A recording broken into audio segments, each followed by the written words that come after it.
Okay guys, break time mo na mo guys, pero ayaw mo kay bungha. Amo ang snack, murag lunch. Aha, nami putong pinalitaw. Nami lugay, og apple and matching avocado guys. Only snack na guys. How much if lunch guys ha?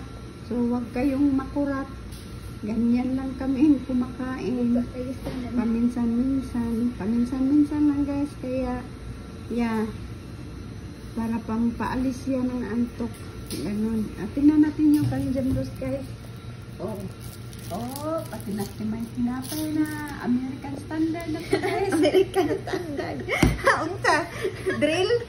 Bago yan.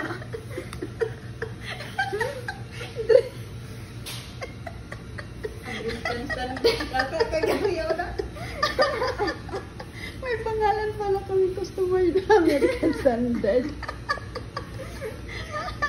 Sige na guys, kakain muna kami kasi 15 minutes lang yung break time namin. Bye.